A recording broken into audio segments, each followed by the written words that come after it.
Bruce Feldman from The Athletic, Fox Sports college football analyst, right here on the Rich Eisen Show, fresh off of watching Oklahoma defeat Oklahoma State.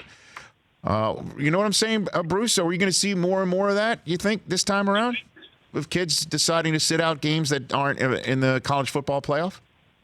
I would think so. Look, it's obviously a personal decision, but I think that, you see all these injuries that happen, and there's enough track record, and there's enough people in players' ears to talk about business decisions that I think it's bound to happen. It's just, I think, that expression, the toothpaste is already out of the tube. And I think that, at some point, I don't know if we'll get to where it would be a kid sitting out a playoff game, but the bowl games are exhibitions, and I just think it's going to happen. Well, I mean, it's all exhibition. Even you could say college football playoff. Obviously, that means something for schools and pride and college football and history books. But I mean, they're still not getting paid. You know what I mean? And I'm not going to be sitting here as somebody who has someone like you, Bruce Feldman, on this show, and this show, this segment will be making cash for the television and radio networks that air it. I'm not going to sit here and say these kids should play when that's not going to pay the bills 5-10 years from now. So I'm that's why I'm like, at least if kids are going to want to play in games that there's college football playoffs, we should have more than just the 4. Yeah, look, I would be definitely open for a lot of reasons to 8. Now, look, if you expand it to 8, on the flip side of the argument you're going to have is that's more games for them to play, and that's more injury risk. So, look, you're right. The TV networks are making a fortune off of this, and you and I both work in TV, and so that's tied to our livelihoods and whatnot. Whereas I think the hard part, I think, especially for a lot of people when they talk about whether a player is going to play or not, or the risks that are involved, is also, they're part of these teams, and they have relationships with their teammates, never mind the coaches, but with their teammates and all they go through to get to that point, to try to reach the playoff and to try to win championships. And so I think, nothing happens in a vacuum in that regard. So I think that's the part where, I think people, it's hard to be critical of them for that, because it's their own futures that we're talking about. And so I think, people had said Jalen Smith is one of the more prominent cases of a star player getting injured in a bowl game, and it wasn't a playoff game. And I think Jalen Smith's on record as saying, he, knowing what he knows, he would still do it again, even though it bumped him out of the first round. Bruce Feldman here on the Rich Eisen Show, and just spending one more question on this right here. Look, in the NFL, we're through 12 games. There's not a single team in the NFL with one loss, not a single one. Okay, and I know it's professional football, and that might be different, but even teams with 2 losses are the Patriots, the Ravens, the 49ers, the Saints. They all have a shot to win it all, and they're not eliminated just because they lost a second game. Teams like Alabama, eliminated. Florida, Penn State, Auburn, eliminated because they've dared to lose a second game. And even a team like, say, Oregon, they're gone too because they lost a second game. Is there no sense at all in a college football playoff committee and coaches and presidents who know how tough it is to win, and clearly coaches on the hot seat, isn't there any sense of saying, okay, it might make the regular season a little bit less do or die, but at least it gives us a Cinderella story, a reason to keep playing? I mean, don't you think 8 teams is the better way to try and at least make it more realistic? I think 8 teams is the better way. Look, I feel like that. I feel like you have 5 power conferences, and there's only 4 spots right now. That doesn't even include if you had, like you did last year, UCF go on this roll, and they're a group of 5 school. I think we can separate those 2 issues a little bit. The concern you would get from some college football purists is college football has the best regular season, I would argue, of any of the sports, because there is so much more on each game. There's been years where you had teams that lose 6 or 7 games go to a Super Bowl. That can't happen in college football. So, look, I don't think you're going to have a case where if you have 8 teams, you get an 8-4 team in there. But what you're talking about now, like right now, I'm not sure Alabama would be in that 8 teams. I mean, if you took Alabama where they are, I mean, their resume their best win right now is over a 7-5 Texas A&M team that just got beat by 43 points. So I think for people looking at it and going, okay, it would feel like a little bit of a mix between what they have now and March Madness, where it's not the true 1 versus 16 matchup, but you would have big underdogs in that 8 spot, especially if there was a team from a group of 5 in there. I think what they need to really figure out is how they work out the calendar to it because of a class schedule, and also just in terms of you're adding a game onto the players' health risks, if you want to say it as just as bluntly as that. I think that's the part that they need to figure out. But I do think the playoff would be better at 8 than it is right now at 4. Fox Sports and the Athletics. Bruce Feldman here in the Honda Insider Report on the Rich Eisen Show. All right, let's get to it. If my crew at the Los Angeles Broadcasting Center can tee up Jim Harbaugh after the beatdown loss again at the hands of the Ohio State. Final score 56-27. And you could even say Ryan Day took the pedal off the metal a little bit. There could have been back-to-back 60 burgers. Here was Jim Harbaugh after the game. Is this a talent gap? Is it a preparation gap? Is it a coaching gap? What is the biggest difference between you and Ohio State at this point? I mean, I'll answer your questions, not your insults. So That wasn't an insult. I mean, you give them 118 points in 2 years. they played really good. They played good. That's what I'm asking. What's the biggest difference in the gap between you guys? They played better today. All right, Bruce, do you think those were more questions or insults? I think they're fair questions. I mean, I get why Jim Harbaugh could be defensive on that. I mean, his team just got whipped. I mean, that's the arch rival, and he is 0-5 against the arch rival. And that's a school he is paid to beat more than any other. And, he was close a couple years ago, but he hasn't been close the last 2 years. And I was stat after the game where Don Brown, who's a really good defensive coordinator, is allowing 14 points a game the last 2 years to everybody else in the Big Ten and 59 points a game against Ohio State. I mean, I think Ohio State is definitely the more talented team.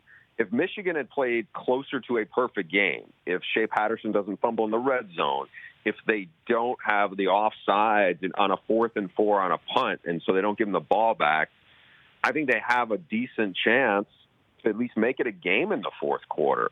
But right now, their margin for error is not very big. But there have been teams with less talent that have whipped Ohio State the last couple of years. What I think you have here is you have an Ohio State program right now under Ryan Day that is very dialed in and very focused, and you're going to get their best punch when that game happens, whereas maybe you're dealing with 18, 19, 20-year-old kids. Sometimes they're not going to have their A game every week. They're getting their A game when the Wolverines are there.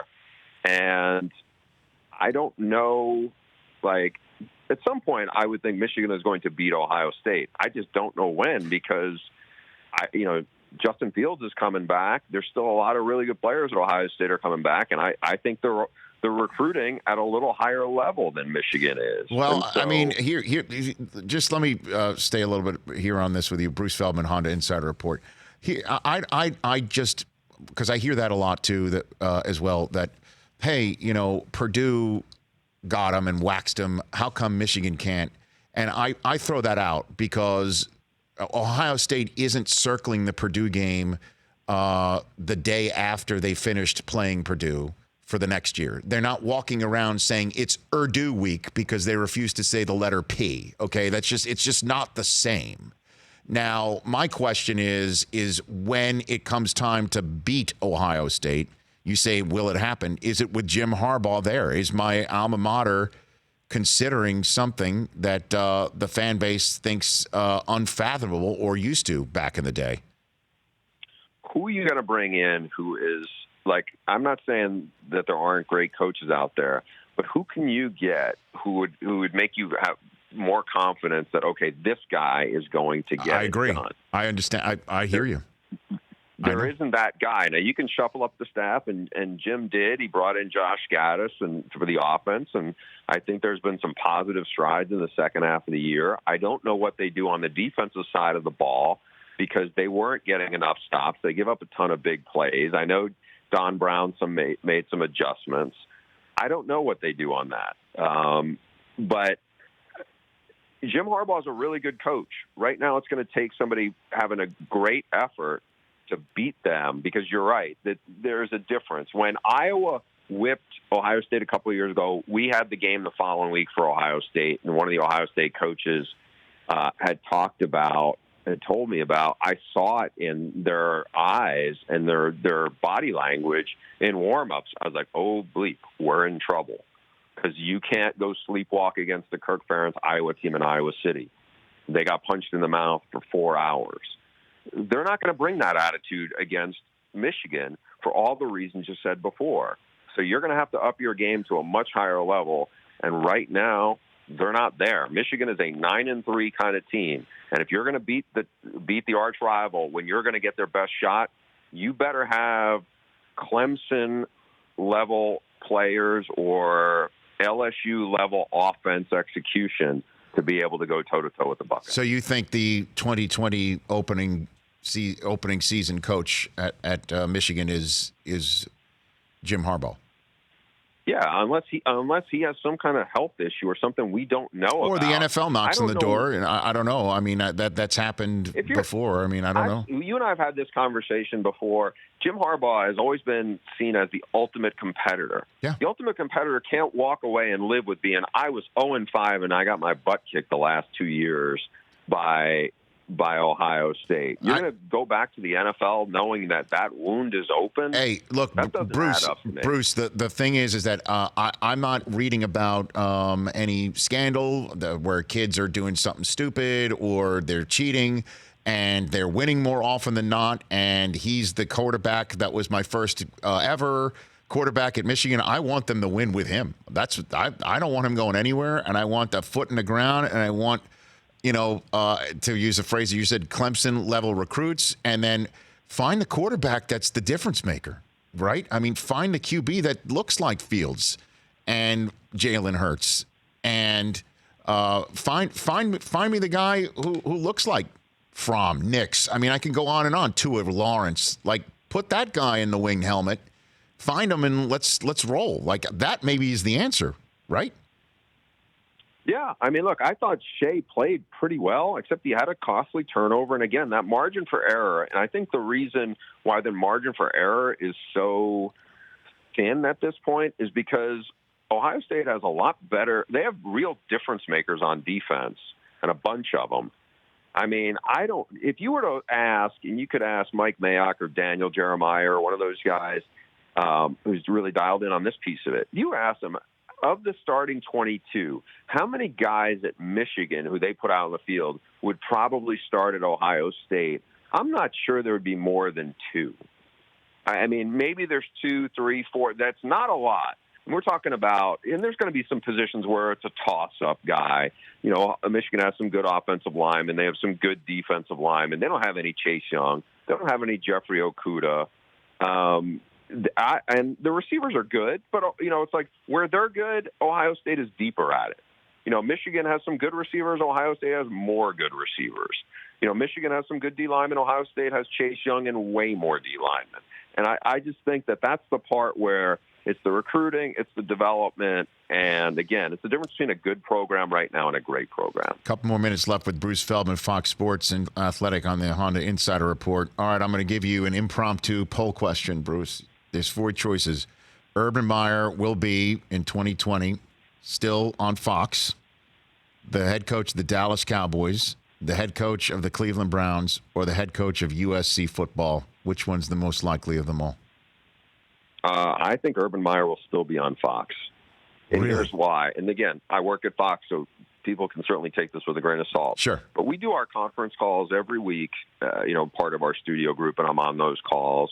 Urban Meyer really is passionate about what he is doing right now, way more so than most coaches I've ever worked with on the TV side. And I get it. He's wired a little differently, and I don't know how long he really is into the TV side.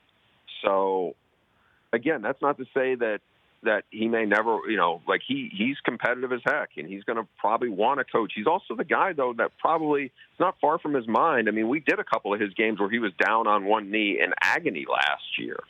those head issues that he had, they haven't gone away. I just think the stress level that you get as being a TV guy as opposed to being a coach, where in his world, it's 4th and inches, 24/7, 365. That adds up. So I think, if you were to say, hey, you get to be the head coach of the Dallas Cowboys, I mean, that's a different flavor ice cream than he's ever probably tried. I'm sure that would probably be interesting to him.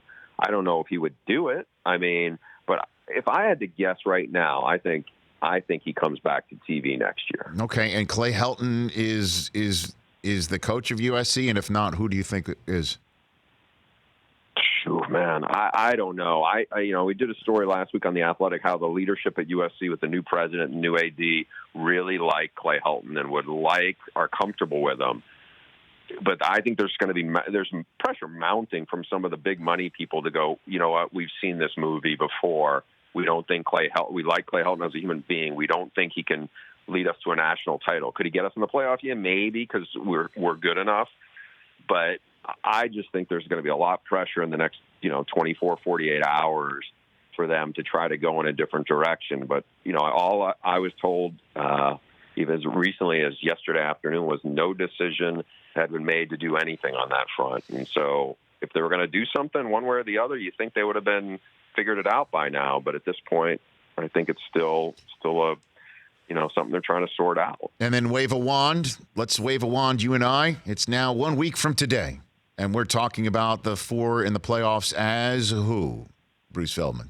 Ohio State, LSU, Clemson. And then I think if Oklahoma does what I think they do and they handle Baylor and beat them by 10 points or more, I think the committee may end up flip-flopping Oklahoma for Utah. Wow. Even if Utah takes care of Oregon emphatically. Now, if it's emphatic, maybe then they have a chance. But the committee has bunched them up, and we're going to see what happens Tuesday night, how much closer. I think we had the game this weekend. Oklahoma went to Stillwater and really dominated an 8-4 Oklahoma State team. That win right now, that's probably better than any win that Utah has. And their resume is a little stronger, to be honest. And now they're going to play a Baylor team that's a one-loss team that's, right there with where a two-loss Oregon team is. So I think Oklahoma has a chance to leapfrog Utah. Okay. I really do. So then if Georgia wins, Georgia plays Clemson, and Ohio State would play who? LSU. I don't think LSU's getting left out. Oh, boy. I really don't. Not after. You can say, all right, now their win over Alabama, even though they had Tua when Alabama played them as opposed to Mac Jones. I mean, they beat Alabama in Tuscaloosa. They beat Florida, who's a 10-2 team. They beat Auburn, who's 9-3. They crushed Texas A&M. They beat Texas. I mean, they have played by far the best schedule. So I don't see them getting left out. Bruce, even with a loss. Really appreciate it, man. Love chatting with you. Let's chat in a few days when this whole thing might get totally turned upside down. Thanks for the call, brother. You got it. Take care. Bruce Feldman, at Bruce Feldman, CFB on Twitter. For more of The Rich Eisen Show, tune to Audience Channel 239 on DirecTV for free on BR Live or download the Rich Eisen Show app.